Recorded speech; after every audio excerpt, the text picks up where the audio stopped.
ebigenda maaso mu nsi obiraba oba obissaako ebirowoozo entalo musisi kawumpuli tolowooza nti birina kye biranga okimanyi nti bayibuli yalagula dda ku buli kintu ekigenda maaso wansi w'enjuba puroguramu manya ebiro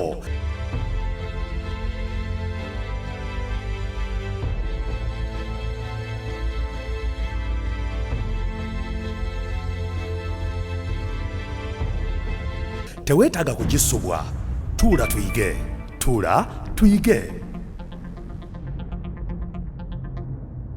omulungi mukwana ali ku 3ABN entwala omukisa guno okubuuzaako nate mulinnya egganzi lya mukama waffe Yesu Kristo mwebaza kuba akulabiridde olw'obukumi bw'akuwadde atenderezebwe agulumizibwe aweebwe ekitiibwa negattako omukwano nga tugenda otandika ekyokuyiga ekyolwaleero twewombeeke tuweeyo okusaba Katonda omuyiza w'ebintu byonna ogulumizibwe oweebwe ekitiibwa olw'obubaka bwe ngenda okwogera nsaba ompe amagezi agava mu ggulu nsaba ompe okutegeera bye ngenda okwogera ate nkusaba mu ngeri ey'enjawulo omwoyo omutukuvu annuŋŋamye eri mukwano gwange essaawa zino ali mu kulaba naye nsaba omuyamba okutegeera ebigenda okuyigirizibwa ate ffenna tumalirire okutambula ng'ekigambo kyo bwe kiragira mu linnya erya Yesu Kristo mukama waffe amiina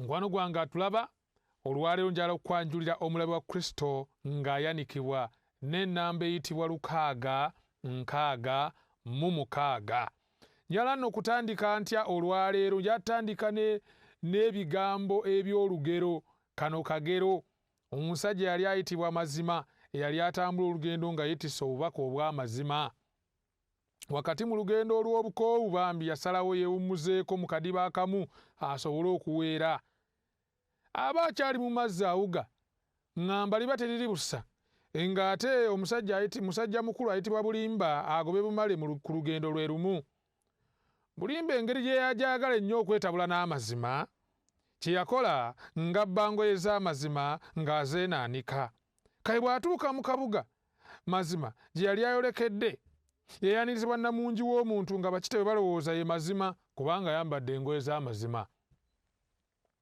omusajja omukadde ate omugezi kayingo bwe yamulaba ne yeesowolayo ng'agamba nti temumukkiriza oyo si ye Mazima wabula oyo Bulimba eyeenaanisa ebyambalo by'amazima teweerabira gye twakomye ng'amazima akyali mu mazzi bambi agenda okuvaayo ng'engoye ze zabbiddwa Bulimba kati yeebuuza akola atya addeyo buzima bega oba agende mu maaso bukunya njala okutegeeza Mazima ku luno yasalawo ayambala engoye ze ze yayambala ku mazaalibwa n'ayolekera ekibuga era bw'atuuka ku kibuga bamulengerera eri ne bagamba oli omukadde eyali amanyi okubaawula n'agamba there is the naked truth wuuyo Mazima mu ngoye ze ez'amazaalibwa amazima ameereere ge tugenda otunuulira olwaleero ku mulabe wa Kristo era nkusaba mukwano gwe kansooke nkulabule n'okukulabula kubanga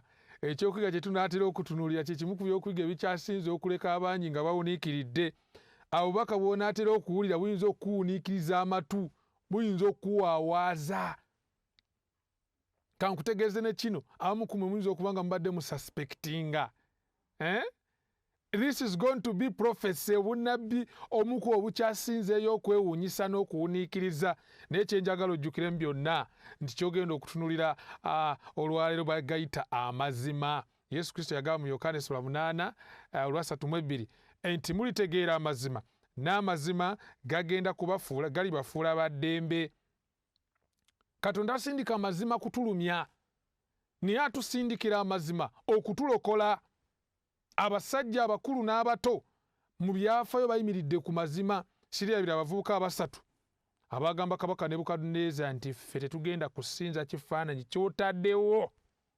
kisingako ffe gye tuli okubeera wakati mu muliro nga tuli ku mazima okusinga okuvuunamira ekifaananyi tufune emirembe naye nga tetuvudde ku mazima kale nno naye ebigambo ebyo bitonotono ku basajja abazze bayimirirawo ku lw'amazima nzikiriza mukwano gwange nkutwale ku bubaka bwe tuli mu kutunuulira obw'omulabe wa Kristo yaani gwe twalaba nga nsolo omulabe wa Kristo nsolo mu kubikkula essula 13 olunyolo olusooka otuuka ku lwokusatu nga wano tulaba ensolo eno eva mu mazzi ng'erina emitwe 7 yo katugisomeko kubikkula 13 olunyolo olusooka otuuka ku lwokusatu bayibuli egamba nti nendaba ensolo emu ng'eva mu nnyanja ng'erina amayembe 10 n'emitwe 7 ne ku mayembe gayo nga kuliko engule 10 ne ku mitwe gyayo amannya ag'obuvvoozi. Ensolo eno gye nalaba yali efaanana etya?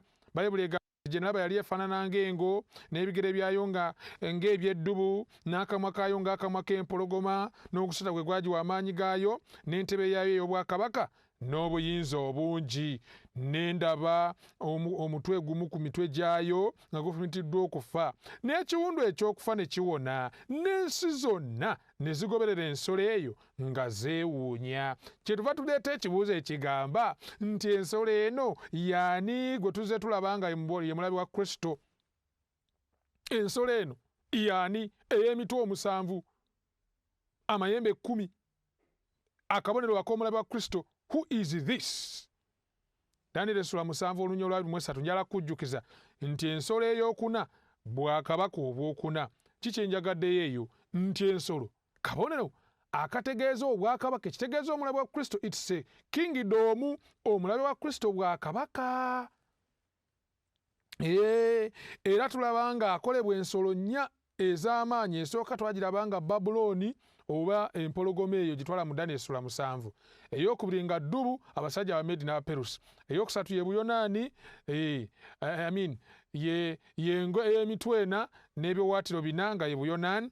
Ate n'ensolo eri ey'okuna gye twalaba oba gwe twandise ogusota ogulina amayembe 10 ly'eggwanga oba ettwale erya Looma mu biseera ebyo. Looma eno amayembe 10 gano agagiriko gwe twalaba gaali gategeeza amawanga ag'ebugwanjuba obwa Bulaaya agasituka oluvannyuma lwa Roman Empire okubanga esasika. Mwalimu abasajja ng'Abagirimani, Switzerland, Abafalansa, Abayitale, Abangereza, Abaportugal, Spain.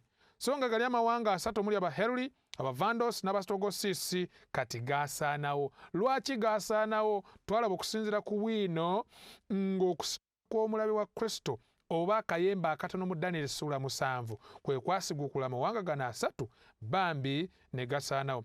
Daniel essula 7 olunyolo olw'omunaana lwakyoleka bulungi. Era munnange ebimu ku bisigalira eby'amawanga gano omuli Abasitogosisi kye kino kye bayita the mausoleum of King Theodoric. Ebisigalira ku maapu byo biyinza okugenda n'osanga naye nga baasaanawo dda. Kati Daniel agamba baasaanawo batya? Nakebera amayembe era laba ne wamera mu ejjembe eddala ettono ne mu maaso gaali 3 ku mayembe ag'olubereberye ne gasimbulwa ddala. Era laba mu jjembe eryo mwalimu ng'amaaso g'omuntu n'akamwa akoogera ebikulu. Ani asituka n'aggyawo amawanga gano 3 ly'ejjembe eddala ettono? Ejjembe eddala ettono eryo litwala mu kubikulwa 13 nga y'ensolo. Ate kayembe katono gwe twalabanga kabonero ak'omulabe wa Kristo. Kyewuunyisa ate mwatunga kituufu nti Daniel essula 7 olunyolo 19 n'olwabiri Daniel yayaayaana nnyo ategeerere ddala akayembe kano akatono. Okay, wulira Daniel bw'ajulira. Daniel agamba ne ndyoka njagala okumanya amazima ag'ensolo eno ey'okuna etaafaanana ng'ezo zonna ennene, amannyo gayo ga kyuma n'enjala zayo za kikomo, eyalya n'emenyaamenya n'esambirira ebyasigalawo n'ebigere byayo. Daniel annyonnyola n'agamba nti n'amayembe 10 agaali ku mutwe gwayo n'eddala eryamera 3 ne gagwa mu maaso gaalyo ly'ejjembe eryo eryalina amaaso n'akamwa akoyogera ebikulu, obukanu bwalyo bwasinga gannaago obugumu.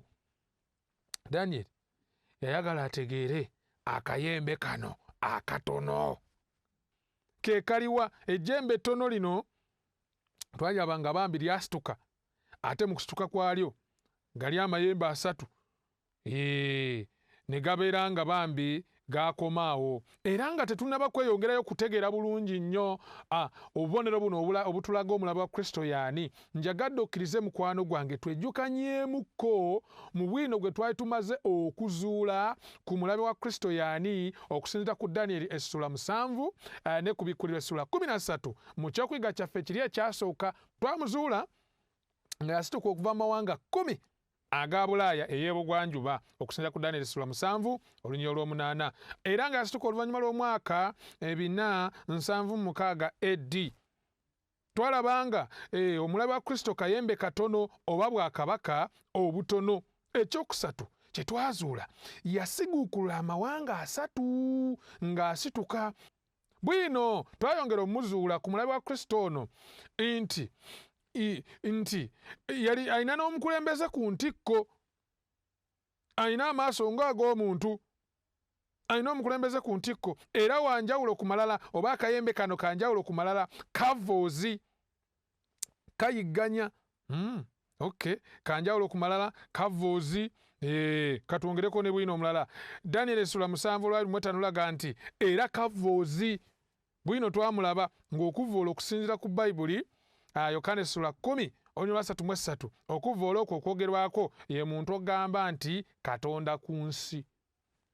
Yesu yagenda n'aga nti nze ne kitange tuli omu, nze ndi Katonda nga ne kitange bw'ali Katonda. Abayigiriza ne ziva, Abayudaaya ne zivaako ne bagamba tugenda kukuba amayinja bw'okola emirimu emulungi tetulina buzibu, naye ekyeggwa okuba omuntu ne weeyita Katonda. Okuvvoola, ekyokuvvoola kubanga oli muntu gwe aye ne weeyita Katonda. Kati ng'oggyeko omuntu okweyita Katonda, Bayibuli etubikkulira bw'osoma Luka ssula 5 olunyiriri olw'abiri otuuka ku lw'abiri nti okuvvoola kusobola n'okutegeeza omuntu okugamba nti asobola okuggyako omulala ebibi. Era mu Lukka wano bwino agamba nti awo bwe yalaba okukkiriza kwabwe n'agamba nti omuntu ebibi byo bikuggiddwako. Ebigambo nange bye nandyagadde nga Yonasaani okuwulira nti bannange ebibi byange binziggiddwako, Yesu ansonyiye, obulamu bwange bwonna buzziddwa bujja kati, omusaayi gwa Kristo gunnongoosezza. Munnange ebigambo ebyo by'omuwendo abalala baabiwuliramu fitina, batya. Abawandiisi n'Abafalisaayo ne batanula okuwakana nga bagamba nti ani ono ayogera eby'okuvvoola? Ani ayinza okuggyako ebibi wabula Katonda yekka? Ekitegeeza gwe bw'otandika okugamba nti osobola okuggyako abantu ebibi ng'oli muntu oba oli mu kuvvoola, Bayibuli ekyogera. Omuntu bw'agamba nti alina amaanyi agasonyiwa ebibi, Bayibuli etukakasa oyo abavvoola, kuba Katonda yekka yalina amaanyi agasobola okuggyako omuntu ebibi. Yesu Kristo mu ngeri enjawulo eyawaayo obulamu bwe n'ayiwa omusaayi gwe ku lwaffe yasobola okutuggyako ebibi. Tugenze tweyongeddeyo mu bwino gwe twali twetegereza ekyatwala ku mulabe wa Kristo ng'ayigganya oba akayembe kano akatono kayigganya. Daniel ssula 7 olunyiriri olw'abiri n'olw'abiri kakyusa amateeka ga Katonda. Daniel ssula 7 olunyiriri olw'abiri. Ekyo kye twalaba kayembe kano akatono nti ekitundu ekyasooka omulabe wa Kristo akayembe akatono mu Daniel ssula 7 kaafugira emyaka 1206. Bwino oyo neetaaga okwongera omulambulula kubanga twasoma ennyiriri zino muli ku bikkulirwa ssula 12 olunyiriri olw'14 n'olunyiriri olw'omukaaga ne lutulaga nti ekiseera n'ebiseera n'ekitundu ky'ekiseera byenkanankana ennaku 1206. Ekiseera mwaka mulamba mbajjukiza, ebiseera byenkanankana emyaka 2, so ekitundu ky'ekiseera kyenkanankana ekitundu kya mwaka, so omugatte ne kituwa emyaka 3 n'ekitundu. Emyaka gino 3 n'ekitundu bw'ogigatta awamu gikuwa ennaku 1206. Fomula ya Bayibuli egamba etya? Mu bonnabbi wa Bayibuli olunaku lumu olw'obunnabbi lwenkanankana omwaka mulamba ogwa ddala. N'olwekyo okusinziira ku Bayibuli emyaka 3 n'ekitundu egyenkanankana ennaku ez'obunnabbi 1206 ziba zituwa emyaka 1206 ejja ddala. Oyo nno ye bwino gwe twazuula ku mulabe wa Kristo. Ku lunaku luli bwe twali twetegereza obulungi bwino ekitundu ekyasooka eky'omulabe wa Kristo. Ngenda kuwaayo ku lw'endala ye11. Eno bw'onaagyetegereza ogenda tegererawo omulabe wa Kristo yaliwa. Kankutwalaganya emisinde mukwano gwange atulaba. Ngenze mu Timoseewo ekyokubiri ekisooka ssula 2 olunyiriri olw'okuna n'olw'okutaano. Lwaki ngenzeeyo wano? Ninawo bwino gwe njagala osooke ofune nga tetunaba kuzuula pointi ya 11 oba akabonero ake11.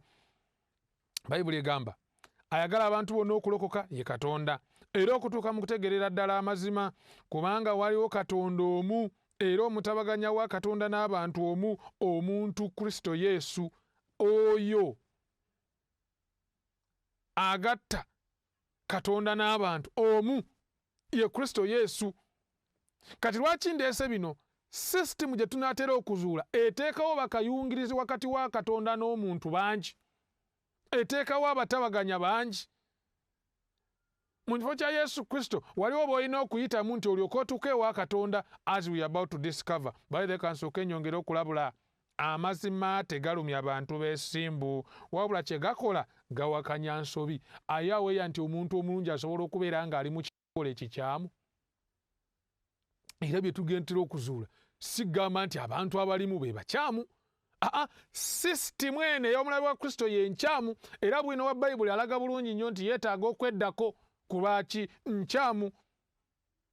Katwetegereze bayitawo abaaliwo wano abaaliwoko mu myaka egya Ssematalo owookubiri, Germany bwe yali erumbye ensi yonna ng'ayitira ali mu kulwana. Tekitegeeza nti buli mu Germany yali mubi okuba nti oli mu Germany. Kiki ndi mu kugamba mufunze nti osobola okubeera mu sisitimu nga nkyamu naye ate ggwe tekikufuula mukyamu. So njala kuleeta bwino omulala, akabonero akalala kagenda otuyambako okwawula omulabe wa Kristo yaani, era kano bwe tunaamala okukategeera njala okutegeeza mukwano gwange tugenda kuba tumaze okutegeera tugenda kuba tutandise ofuna kuru ku mulabe wa Kristo olwaleero yaliwa. Oyo eyeesaawo mu kifo kya Kristo, where is him? Ogusota gwe gwagiwa amaanyi gaayo n'entebe yaayo ey'obwakabaka. Ogusota guno twagutegeera okusinziira ku Danyeri ssuula 7 nga bwe bwakabaka obwa Looma ey'edda. Gwagiwa amaanyi gaayo. Ogusota guno ogwawa ye Looma gwagiwaani? Guwaani omulabe wa Kristo obuyinza bwayo n'entebe yaayo ey'obwakabaka. That means even the headquarters Looma bwe yali esasika yazikwasa bano. Katugende nga tweyongera okuzuula. Omanye ekitebe ky'obwakabaka bwonna oba eky'eggwanga, headquarters zisangibwa mu kitebe ekikulu eky'eggwanga eryo, the capital city. Kati ng'eggwanga erya Kenya oyo Nairobi, wane waffe Uganda oyo aba Kampala, ate bw'ogenda eri mu Amerika yaba Washington. Kati ekitebe kya Looma kyali kibuga kya Looma.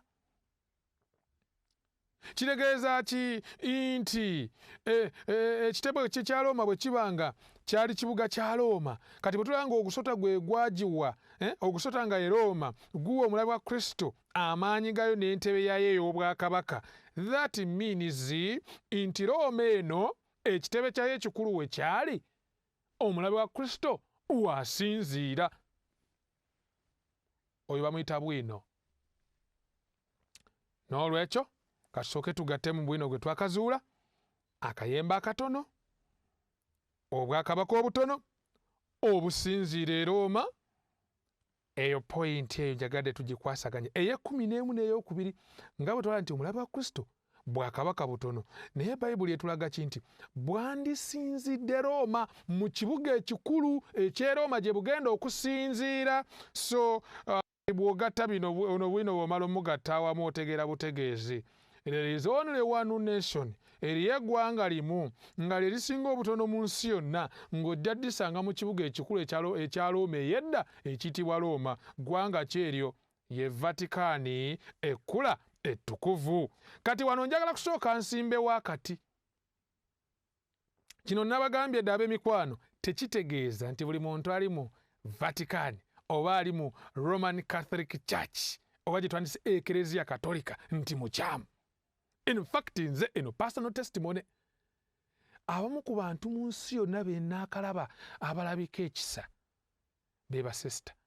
Buli bwe mbatunulira bwe nti mbeegomba. Ennyambala gye bambala, engeri gye batambula, engeri gye bakolamu ebintu, enneewuunyisa ne nga wonderful. Mukama nga ku nsi ayinako abantu ab'enjawulo.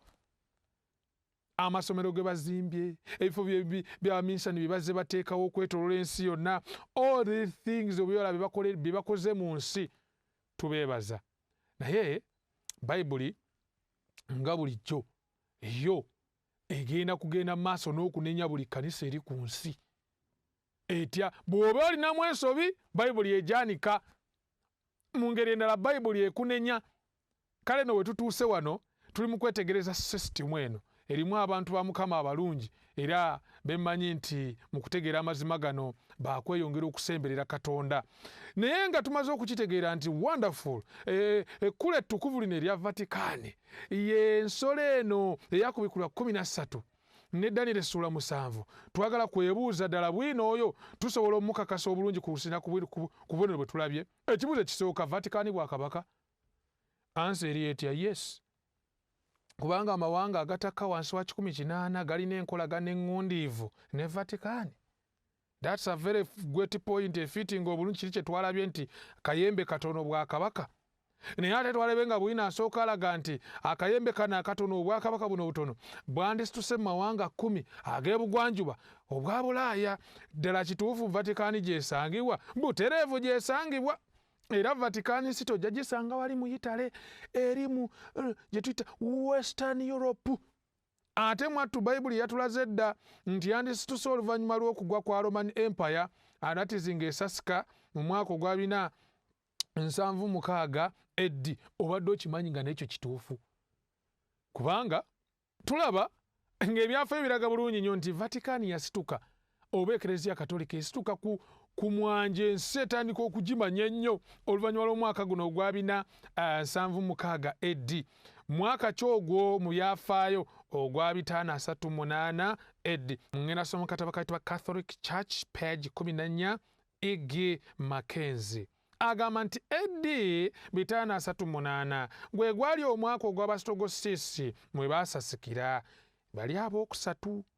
Gali amayembe 3. Agamba nti kyava ku mukka gw'amatongo g'ettwale lya Roma ebugwanjuba. Era oluvannyuma lw'okusiguukululwa kw'amawanga agasatu ama-Arian, Paapa w'e Roma yasituka ng'omukulembeze ow'enkizo mu balala ow'obwannamunigina mu bugwanjuba.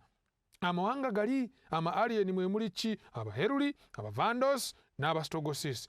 Bo nga basasika, n'Abasitogosisi abasembayo nga baggyeddwawo. Kati Paapa w'e Roma n'alyoka asituka ng'omukulembeze ow'enkizo ku balala mu bugwanjuba ng'owannammunigina. Bwina ayongera ku peegi n'agamba Ssenkulu w'ekkanisa enteeketeeke erina enjigiriza mu bwegendereza ennyinnyonnyole awamu n'obwaguga bw'omukono mu by'obufuzi. Dazini z'abawandiisi zisonze olunwe mu Eklezia ya Roma nga kaawonawo ettwale lya Roma ery'edda. Bikulu bino okubitegeera kijja kitya Eklezia Katolika okubanga yesikira Roma ey'edda. Wuliriza bwino History of the Christian Church volume 3 ku peegi 327 agamba bw'ati: obuyinza bwe bwa Paapa bwafuuka obusukkulumu mu mawanga g'obukristaayo mu AD 538 nga kyava ku bbaluwa ya Ssenkulu w'ettwale lya Roma Justinian eyali emanyiddwa nga ekiragiro kya Justinian, eyassaawo n'okukkiriza Bishop w'e Roma nga ssentebe w'amakanisa gonna. Mu kiragiro kino, the Justinian Decree, ekiragiro kino oba etteeka lino lyawa obwa Paapa obuyinza mu by'obufuzi, obukulembeze eri omuntu wa bulijjo n'obuyinza mu by'eddiini. Ebbaluwa eno yafuuka ekitundu ku buwaayiro bwa Justinian, etteeka effuzi ery'ettwale, era gwe mwaka Paapa Vigilia mwe yalinnyira ku Namulondo wansi w'obukumi bw'ekinnamagye obwa Berisaliya. Tuli mu History of the Christian Church volume 3 ku peegi 327. Ono bwino sigenda mwongerako kiki mbadde nyweza enti akayembe kano akatono obwakabaka obutono bwasituka oluvannyuma lw'omwaka 476 era nga specifically gwali mwaka gwa 538 ng'eggwanga eryokusatu gali ku mawanga gali 3 nalyo limaze okusasika eri Abasitogosisi. Ngenze kabonero akookusatu kayembe katono oba bwakabaka butono. Kituufu oba kikyamu? Of course kituufu.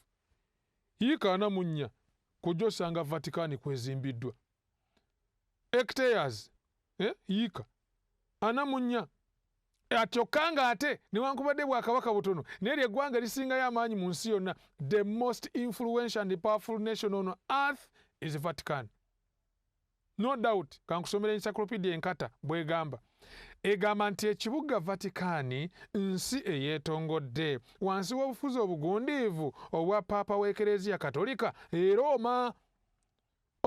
Kakulage eriya kweri nti ggwanga munda mu Roma Italy mu katundu ka yiika 4 oba eka 109 zokka, hectares 44 and acres 109. Ayongerako n'agamba bw'ati mu Enkata Encyclopedia, ensi esingayo obutono eyeetongodde mu nsi yonna ye Vatican eyabagibwa nate mu 1929 wansi w'ebiteeso by'endagaano ya Laterani. Atuyinza okuba nga weebuuza nti ate ogambye nti yatandika mu mwaka gwa 1538 ate kati kijja kitya mu mwaka gwa 1929? Mu bwino gwe tuli mu kulwetegereza olwaleero ogenda kuba okizuula bulungi nnyo. Katweyongereyo. Kabonero akalala, kasigukula amawanga 3 kyonna kyogeddeko dda amawanga 3 omwali abasitogosiisi, abavandozi, abaheruli, abasitogosiisi, abavandozi, abaheruli n'abasitogosiisi gonna Vatican bwe yali esituka negazza wansi.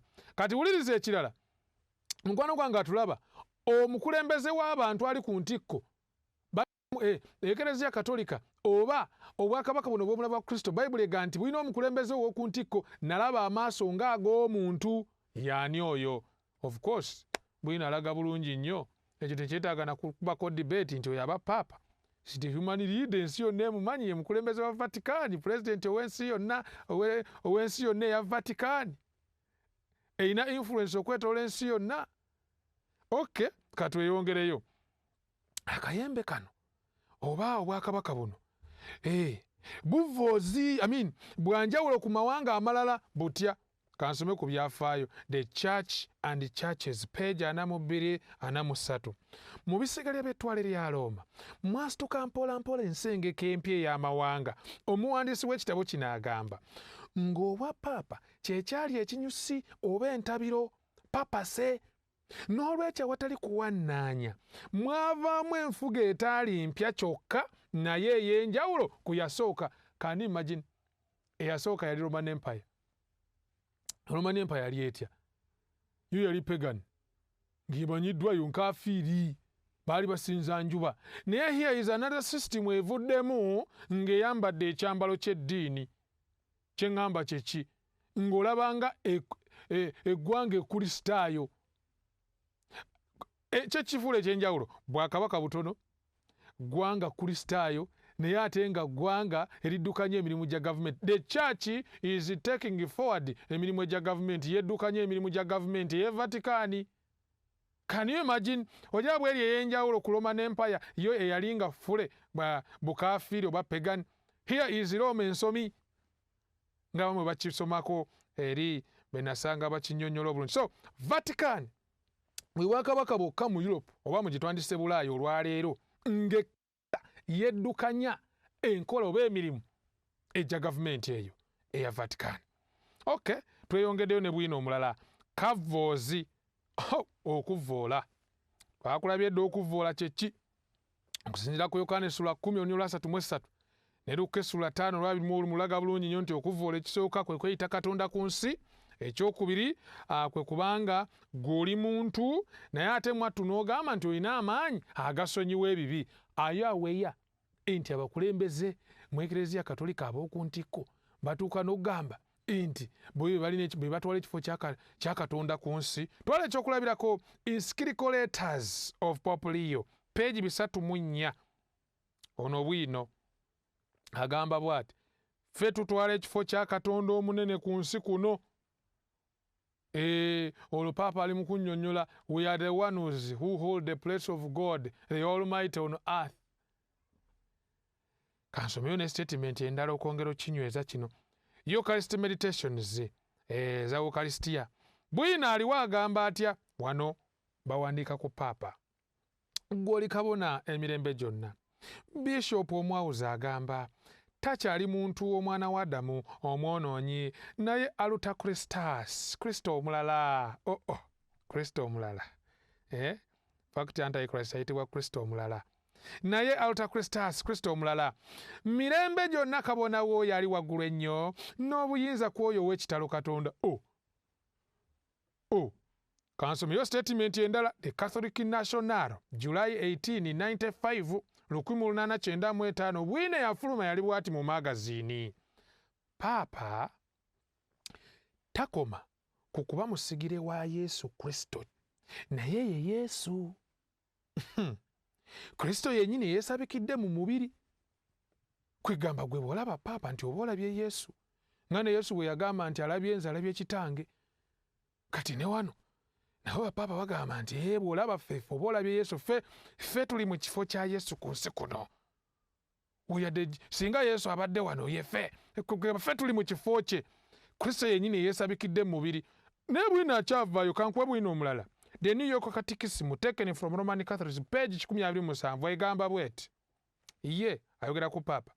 Mufuzi atasobya, atawabulwa, omulamuzi ow'oku ntikko, omulamuzi w'eggulu n'ensi, omulamuzi wa bonna, atalamula mulala yenna, Katonda yennyini ku nsi.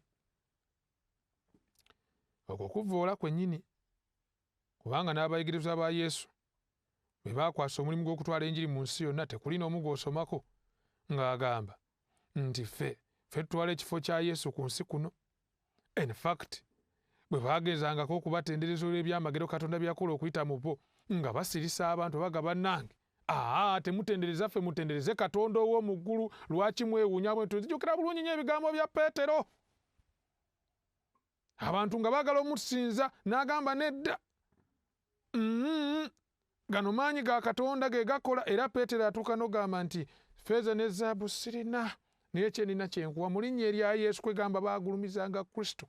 Bo tebaayagala nansi kubalaba, baayagala Kristo y'abaalabibwa. So you can see great contrast between those who may claim today that they are taking the place of Christ on earth. Olaba nga waliwo kontana. Bali baagulumizanga Kristo, ono ayagala agulumizibwenga Kristo. That spirit is not of Christ. Katuyongereyo.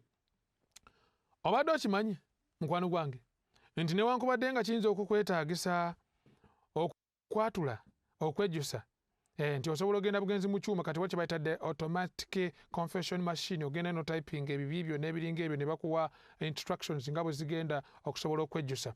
Naye era kikwetaagisa buli mwaka at least okulabikayo omulundi gumu eri paaza owe nga oyatula. Bayibuli yatukakasizza dda nti omuntu bw'agamba nti asobola okuggyako omulala ebibi, ekyamazima kiri nti abavodde Katonda, kuba Katonda yekka y'alina obuyinza obuggyako omulala ebibi. Naye statement eno mu The Catholic Priest page 78 egamba nti weekebejje wonna w'oyagala mu ggulu ne ku nsi, ojja kusanga ekitonde kimu ekisobola okusonyiwa omwonoonyi, ekiyinza okumusumulako enjegere za Geyeena. Ekitonde ekyo ekisukkulumu ye kabona Faaza owa Katolika ey'e Roma. Kwegamba bapaapa bagamba nti bo balina obuyinza ne bafaaza okuggyako omuntu ebibi. Naye Bayibuli yeegamba etya?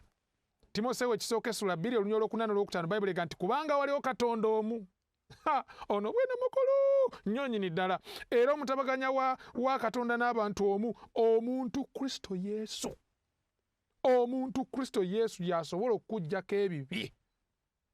Era neebaza mikwano gyange Abakatoliki ennaku zino abagamba nti ffe katufukamire tubyatula eri Yesu, kubanga ebyawandiikibwa bigamba mu Yokaana ekisooka essula 1 olw'omwenda nti bwe twatula ebibi byaffe, ye Yesu wa mazima era omutuukirivu okutusonyiwa ebibi byaffe n'okutunaazaako byonna ebitali bya butuukirivu. Owe ne bwenjala n'okujjukiza abo nga munno wamusobya, genda naye omwatulire. Of course ogendayo noadmittinga nti ndi mukyamu, naye akuggyako ebibi. Bayibuli erikkiriya nti ekyo Yesu Kristo yakisobola. Why? Kristo Yesu ye yatufiirira, ye yawaayo obulamu bwe ku lwaffe, ye yakulukusa omusaayi gwe ku lwaffe ng'ali ku musalaba e Gologoosa. Yakimanya nti teri muntu n'omu yandisobodde kufa ku lwaffe n'atulokola okuggyako ye yennyini eyatutonda. Him who was having the standard of the broken law, etteeka eryali lyamenyebwa, oyo yali yenkanankana nalyo mu butukuvu ye Yesu Kristo, ye yasobola okutufiirira n'awaayo ssaddaaka etuukiridde. Peetero omutume abamu gwe balowooza nti ate ye paapa eyasooka, kyava agamba bw'ati mu Peetero ekisooka essula 1:19 okuva ku 18 nti mumanyi bulungi nnyo nga temwagulibwa na bugagga obw'abajjajjammwe zaabu ne ffeeza, naye mwagulibwa n'omusaayi ogw'omuwendo omungi, nga ye mwana wa Katonda Yesu Kristo. Oyo yeewaayo nga ssaddaaka. eyeewaayo okutufiirira, omusaayi ogwatugula gwa Yesu Kristo era gwe gutunaazaako ebyonoono byaffe byonna. So si nze kukwata kkubo ne ŋŋenda ewa Faaza mwatulira ebibi byange. Ekyo kye mba nkoze, mba neegasse ku Faaza okuvvoola Katonda, kubanga the prerogative of removing sin only belongs to God and in a special way to Jesus who gave his life on our behalf. Kyova olaba, only in Jesus, Yesu lye kkubo n'amazima n'obulamu. Era agamba temugende eri bannaddiini, mujje gye ndi, mmwe mwenna abakolera omugugu gw'ekibi, nange n'abawummuza. Era Yokaana ekisooka essula 2 olusooka lugamba nti mukwano gwange ali eyo bw'obanga oyonoonye, tulina omuwolereza eri Katonda Kitaffe. Yaani omuwolereza oyo ye mutuukirivu Yesu Kristo yekka. Seetaaga kusaba eri Mary. Kuba sina na bwina amala kuva mu Bayibuli nti Mary gy'ali. Ye ne bwe yandibadde era si gwe neetaaga. Seetaaga na kusaba eri Musa, kuba Musa gy'ali mu ggulu. Seetaaga kusaba eri Enoka wadde gy'ali mu ggulu. Seetaaga kusaba eri Eriya. I need to pray to God the Father through Jesus Christ if my sins are to be remitted, okugibwawo. Tugenze kuyigganya kino ono bwino mwangu nnyo okutegeera. Ono historia bamuyita William Edward Leakey, British historian, omusajja Omungereza munnabyafaayo. Mu kitabo kye ekimu agamba nti Ekereziya Katolika oba Ekereziya ey'e Roma eyiyo omusaayi gw'abatalina musango okukira obufuzi bwonna obwali bumanyiddwa omuntu. Tekyebuuzibwa mu Protestant alina okumanyisibwa okugundiivu mu byafaayo. Omuntu nga wasoma ku byafaayo by'ekizikiza biri bye twogerako Middle Ages, Dark Ages, Abakristaayo abatakka wansi wa bukadde 5 baasaanyizibwawo olw'okuba nga baayagala basigale ku mazima ga Bayibuli nga bwe gali. Naye nga yali emabega w'okusaanyizibwawo kuno teyali mulala. Spanish Inquisition n'ebiringa ebyo, Ekereziya Katolika. Kyova olaba bonaaba ogenze ng'osoma ku byafaayo bye tuzze tulabawo gye buvuddeko mu mwaka gwa 2000. Kati omugenzi saagadde simwogeddeeko bubi, Paapa Yoanne yavaayo n'agamba beetonda olw'ebikolobera Ekereziya bye yakola mu kiseera ekyekizikiza. Wano juzi mu 2016 ne Paapa aliko kati Francis, era bwe yali ayolekera Eseni ng'agenda okwegatta ku Baluzaleni nga bagenda ojjaguza emyaka 5 egy'Obuprotestant gye bwakamala. Era naye yennyini yeetonda olw'ebyekereziya bye yakola biriwa okuyigganya kweyigganya Abakristaayo mu biseera ebyo ebyekizikiza. So eno poyinti etegereka bulungi nnyo era etuukana bulungi nnyo n'Ekereziya Katolika ey'okuba nti Bwakabaka wadde obutono naye ng'ate bwayigganya Abakristaayo mu kiseera ekyekizikiza. Akabonero akalala kakyusa amateeka ga Katonda. Ekereziya Katolika yakyusa amateeka ga Katonda kituufu. Yalowooza okugakyusa. Kankuwe ku bwino okuva mu biwandiiko bino. Decreto de Translati Episcopae. Olulimi Lulatini. Kirungi byavunulwa ne mu Luzungu. Bigamba bitya? Nti Paapa alina obuyinza okukyusa ebiseera, okuggyawo amateeka, n'okukola ennongoosereza mu byonna nga mwe muli n'ebiragiro bya Kristo. Mbu yalina obuyinza abatume bwe bataalina, abannabbi ba Kristo okuva mu ndagaano enkadde bwe bataalina, nga ne Yesu Kristo yennyini wadde yali abulina naye yagamba sajja kudibya mateeka wadde okugakyusa. Kati ye agamba nti alina obuyinza okukyusa ebiseera, okuggyawo amateeka n'okukola ennongoosereza mu byonna nga mwe muli n'ebiragiro bya Kristo. Era kankuwa ekyokulabirako. Kino kivudde mu Convertis Catechism of Catholic Doctrine. Convertis Catechism from Catholic Doctrine egamba bweti. Ekibuuzo teeka ki eryokubiri? Answer. Etteeka eryokubiri ligamba tolayiranga bwerere erinnya lya Mukama Katonda wo. Kituufu ekyo? Katusome etteeka eryo mu Bayibuli. Kuva essula 2 olwokuna n'olwokutaano, teweekoleranga ekifaananyi ekyole newankubadde ekifaananyi ky'ekintu kyonna tobivuunamiranga ebyo so tobiweerezanga. Of course wano nze nange seewuunya ku lwaki Ekereziya olw'okuba yeesinza ebifaananyi ng'ebya Maryamu, ebya Mariya Bikira, ebifaananyi ng'eby'omutukuvu Peetero, omutukuvu Pawulo, abano Bayuda Tadeewo, n'abalinga abo. Kuwaddeko ku sampo. Ate wano ewaffe bw'ogenda eri e Masaka waliyo abatukuvu nga bwe bagenda ne bafukamira ku ntaana zaabwe kati nga faaza ngobya. Kati olw'okuba nga waliwo sayansi oyo ow'okusinza ebifaananyi, etteeka eryokubiri bo baalijjamu. Kankutegeeze n'eddala lye baakyusa eryokuna. The Convertits Catechism egamba bw'eti lunaku ki olwa Ssabbiiti. Saturday lwe lunaku lwa Ssabbiiti. Ekibuuzo lwaki tukuuma Sande mu kifo kya Saturday? Answer: kubanga Ekereziya Katolika yakyusa obuyinza okuva ku Saturday n'ebuzza ku Sunday. Transfer the solemnity from Saturday to Sunday. Ate kino kituufu. Okumanya kino kituufu. Mukwano gwange atulaba. Kankusomera statement okuva mu gye bayita the Saint Catherine Catholic Church Centennial, May 21 omwaka 1995. Bwino eno no magazini y'Ekereziya nkulu. Bwino aliwo agamba bw'ati: oba oli awo ekintu ekikyasinze okuba eky'obuzira ekyenkyukakyuka ey'omuggundu Ekereziya kye yali ekoze kyabawo mu kyasa ekyasooka. Olunaku olutukuvu Ssabbiiti lwakyusibwa si kuva mu kuluŋŋamya kwa byawandiikibwa. Wuliriza bulungi, atuwuliriza mukwano gwange atulaba, si kuva mu kuluŋŋamya kwa byawandiikibwa naye okuva mu ndaba y'Ekereziya ey'amaanyi gaayo. Kati Ekereziya n'eryoka ewa amagezi ewabula etya abantu abalowooza nti ebyawandiikibwa bye biteekeddwa okwesigamwako ng'obuyinza obwenkomeredde bagende bafuuka aba Seventh Day Advent era batukuzenga Saturday. Kati wano Catholic priest father awadde amagezi nti oba oyagala kugoberera Bayibuli yokka as your guide, fuuka omu Seventh Day ogenda otukuze Saturday. Ate oligamba nti tewalabulwa, nti tewamanya mukwano gwange. Bwino wuuyaze Ekereziya egambye nti yo yakyusa etteeka n'ejja obuyinza okuva ku Saturday n'ebuzza ku Sunday. Ate tukiraba bulungi nnyo eryokubiri eyo yalijjamu, ensonga bw'emala oddijjamu n'eryoka egatta ery'ekkumi emirundi n'eryawulamu ebitundu bibiri n'eryawulamu ery'ekkumi esobole okuba nga naye eweza bambi amateeka 10. Kati ebyo byonna bitulaga ki? Kubanga n'eryokuna tulyabe ng'erimogodde ekyusiza okuva ku Saturday n'ezza ku Sunday. Byonna bituyamba kutegeera ki? Nti bwino gwe tuli mu kwetegereza kakyusa amateeka ga Katonda. Mulaba Kristo alikyusa amateeka ga Katonda. Ekyamazima lirowooza okukyusa amateeka.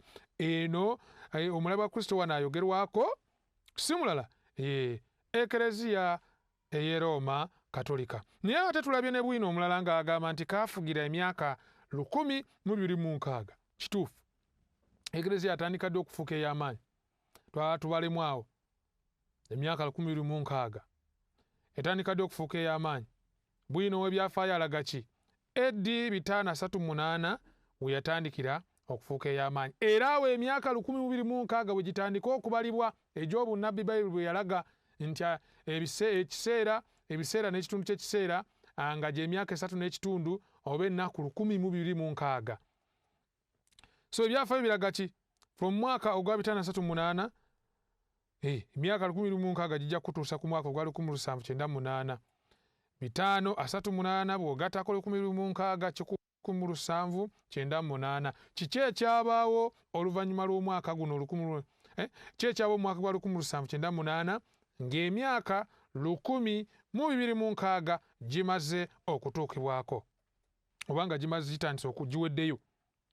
Mu mwaka gwa 1798 Berutiya ono yali generaali wa Napoleon yeesogga Roma n'amaamulako gavumenti y'obwappaapa era n'abagawo oba n'assaawo enfuga etaali mu ddiini okusinziira ku The Encyclopedia Americana ey'omwaka 1941 edition.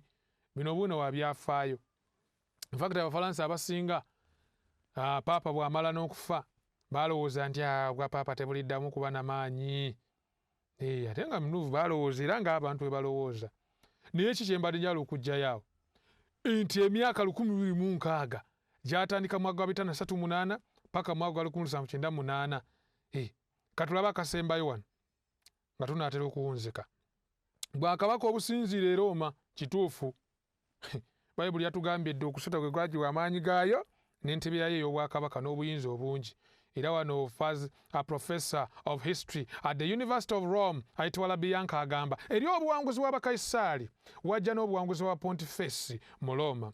Constantine bwe yaleka Roma entebe yagiwa mu Pontifex. Of course aba Pontifex wano aboogerwako si balala wabula be bapaapa.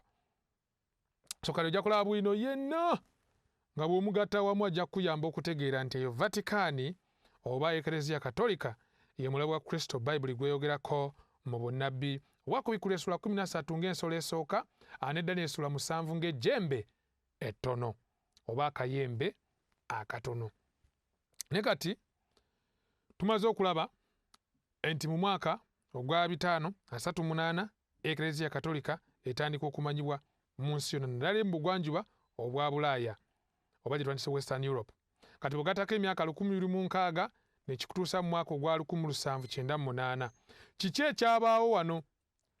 Yokaana mu kwolesebwa alaba ku bikula essula 13 nti nendaba omutwe gumu ku mitwe gyayo nga gufumitiddwa okufa n'ekiwundu eky'okufa ekyo ne kiwona. Kyawona ddi? Of course yakifuna mu 1798 obwa Paapa bwali busasise bambi kate buggwewo. Naye baddamu ddi okuwona nkiyite ntya amaanyi g'Eklezia gakomawo ddi etandika okubanga mu butuufu naye ensi yonna etandika ogiricognizinga as a super power. Mu 1929 Mussolini ne Gaspari bassa omukono ku kitwandise Historic Romani Pact, amawulire ga San Francisco Chronicle agaafuluma mu February nga 11 omwaka 1929 gagamba bwe gati gano no mawulire okwebuuza kwonna ku Roma akawungezi kano kwabyayita era wazzeewo emirembe wakati wa Vatican ne Italy mu kutereeza nate ekiwandiiko eky'ekijukizo okuwonya ekiwundu akakulu okuwonya ekiwundu obwa Sseruganda obusukkulumu bwayolesebwa ku njuyi ebbiri. Bayibuli era yagamba ku bikula 13 n'ekiwundu ekyokufa ne kiwona.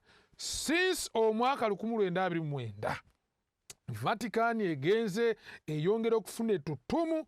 In fact abamu ku basajja abawandiisa bamanyi kye tuyita Rome oba Vatican bajja kunnyonnyola nti Paapa yakyasinze okuba omuntu omumanyifu ow'ettutumu of 20th century. Ate nze njala kwegattako ng'ambe nti oba oli awo since 21st century began yakyasinze, kubanga bakulembeze ab'oku ntikko mu nsi yonna nga Barack Obama, musajja wattu ono yagenze akalulu ne kamulippa, Donald Trump, wane waffe president waffe Munnayuganda, bonna olaba nga he has influence over all the kings around the world.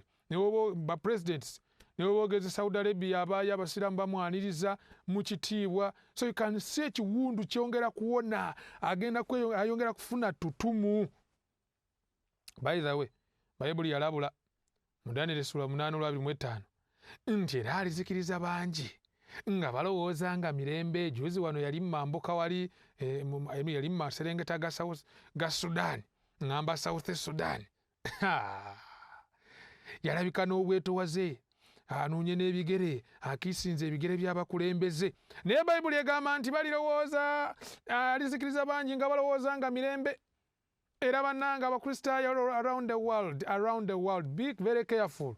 Omulabe wa Kristo ono ekibuuzo kimu kinjagala okuddamu. Manye eriyo ababuuza ti oyogedde ku mulabe wa Kristo naye toyogedde ku namba 666.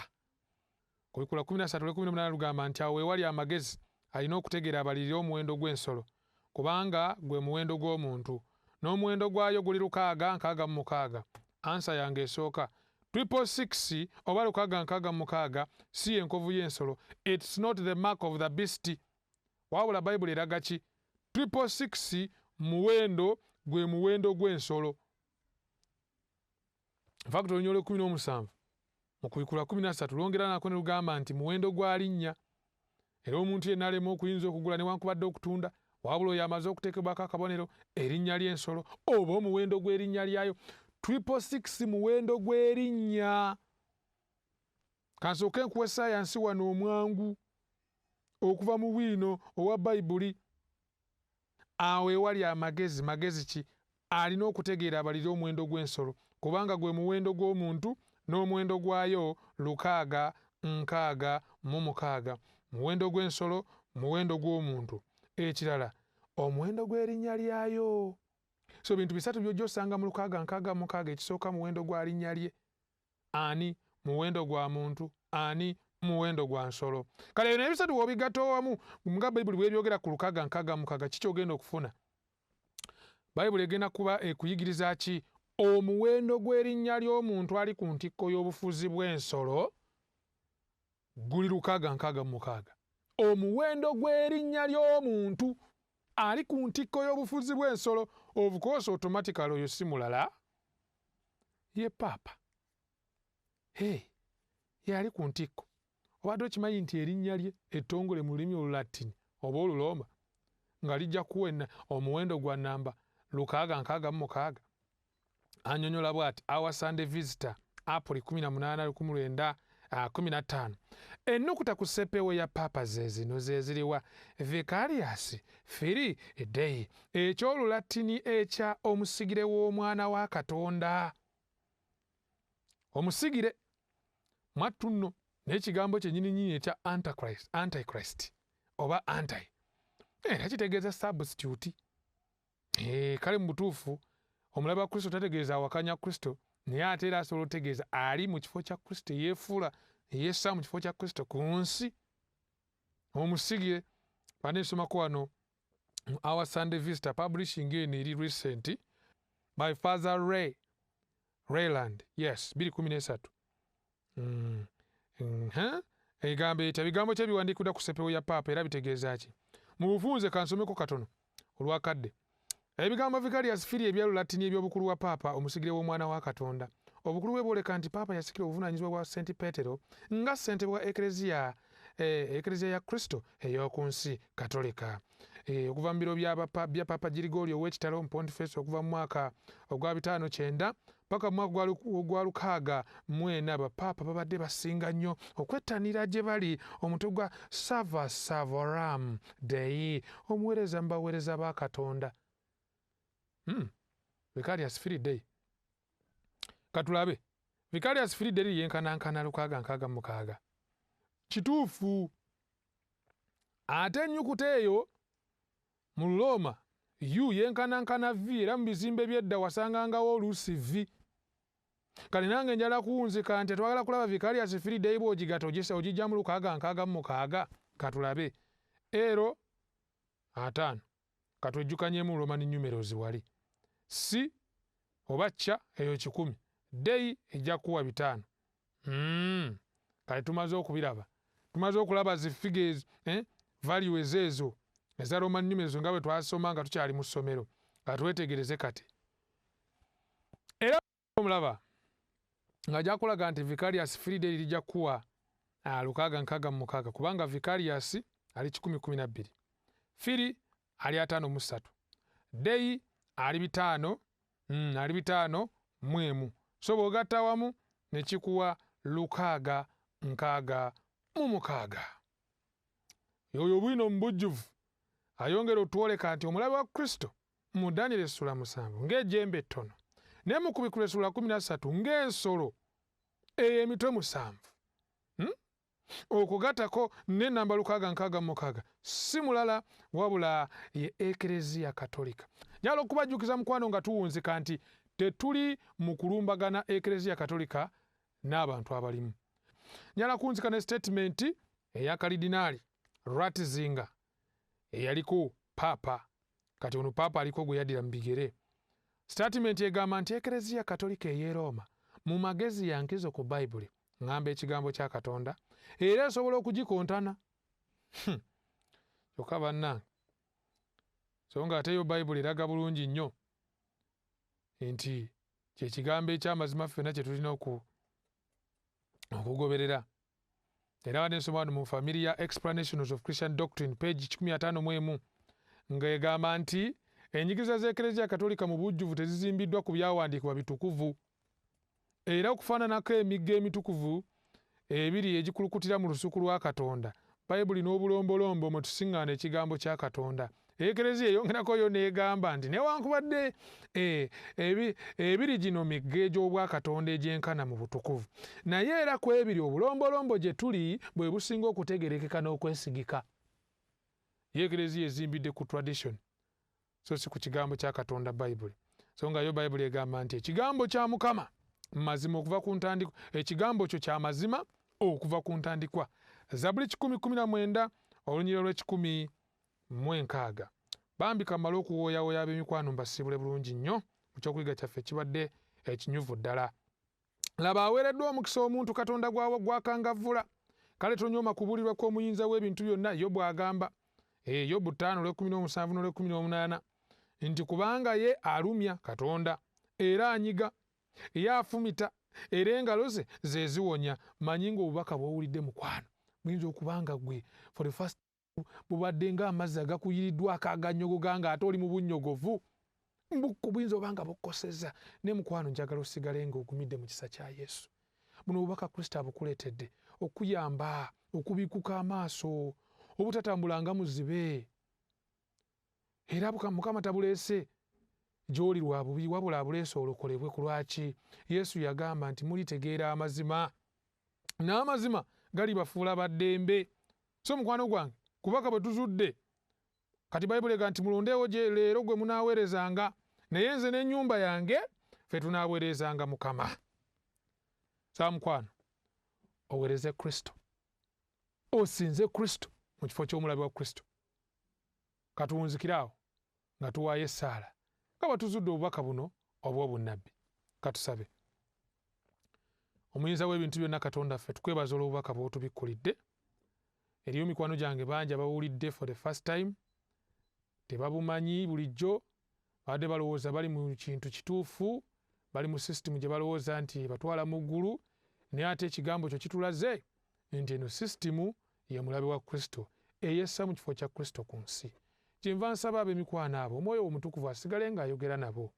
Omukwano oyo ali muyaayaana mu kiseera kino nga yeebuuza agenda kwatulawo ebibi bye nga bw'akitegedde nti ate talina kubyatula eri faaza. Nsaba Mukama abantu abo bayambe okuzibuka amaaso n'okumalirira okutambula ng'ekigambo kyo bwe kiri. Ebibi byabwe kababyatula eri Yesu Kristo.